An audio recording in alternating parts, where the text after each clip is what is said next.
Hi, hello, it's me, Luca, with a new video for you all today.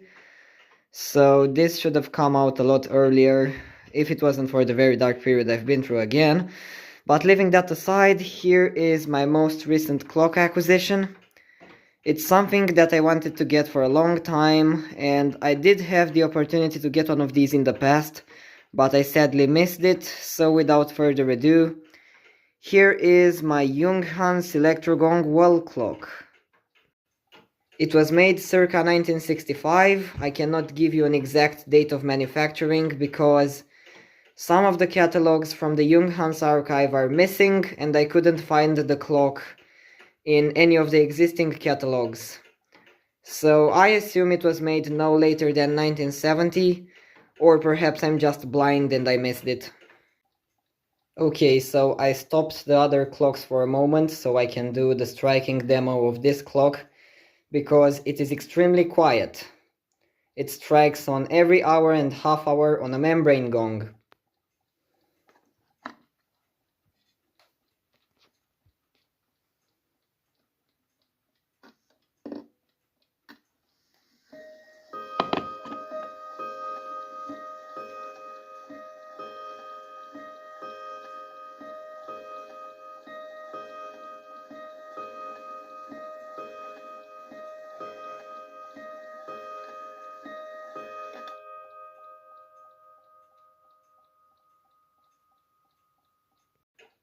I was hoping that perhaps this clock had the last variation of Bim Bam membrane gong which I needed to complete the collection, but I wasn't so lucky, so it sounds exactly the same as my hanger clock, though I can clearly differentiate between the two because this thing is the quietest striking clock in my collection.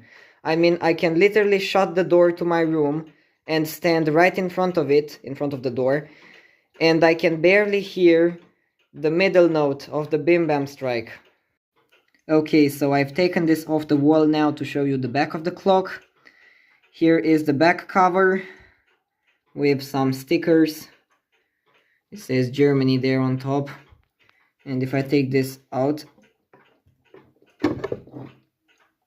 here is the self-winding movement, which is known as the Electro-Gong. The movement has 6 joules in it, and it is also known as the VEAC 701.05. And it has 2 driving springs, a mainspring barrel for the strike side and a helical spring for the time side, which is something really unusual. I've never seen that kind of movement before. So the clock is about to wind itself up. You can see that small brass arm moving.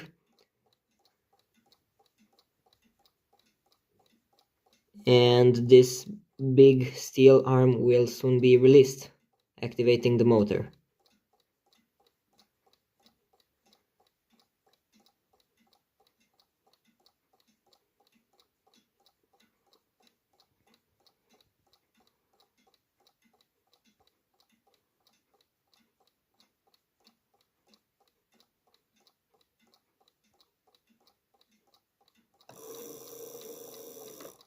Yep. So now I'll try to explain how this thing works. As I said before, this clock has a helical spring on the time side. You might be able to see it in there, curled up on the main wheel arbor. Yeah, there it is. Both ends of this spring are attached to different wheels. The inner end is attached to the main wheel, and the outer end is attached to the plastic wheel, which you can see right there in the center of the screen. When the clock is being wound, the outer end of the spring turns in the same direction in which the plastic wheel is being turned and provides power to the clock. This small spring does have some default tension in it because the clock wouldn't be able to run between windings otherwise. The power stored in the spring after one winding cycle is not enough to keep the clock going until it reaches another winding point, so to say. So the spring does need to have a tiny bit of tension inside of it by default. So you saw a bit earlier how the clock is being wound, and in order to activate the motor there's a small extension on the main wheel which grabs this brass arm when it reaches that tiny pin which you can see in there, and then when the pin reaches the end of this steel lever, it activates the motor or releases the switch, or I don't know. You saw that earlier, so I don't need to explain a second time.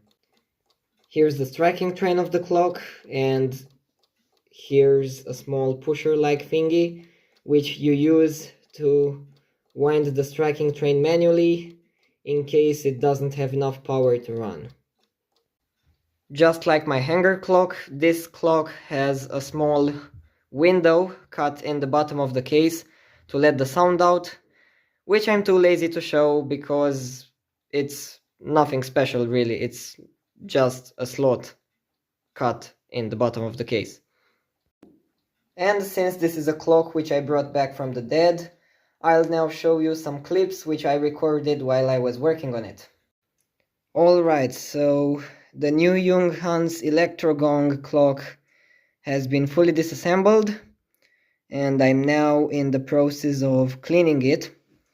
Here are the parts that I already cleaned, and if you look right here you might be able to see something interesting.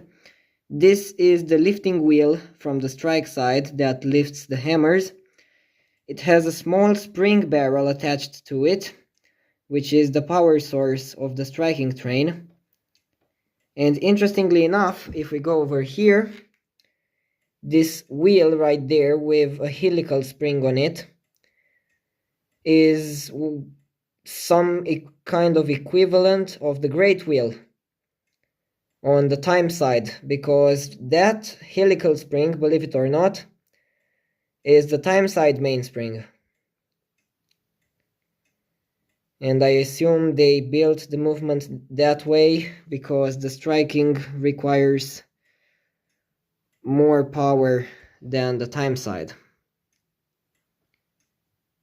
And those are the other bits of the movement. The escapement, the balance, and the motor with the battery cage.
Okay, so here's the inside of the empty case from the Junghans Electro-Gong wall clock.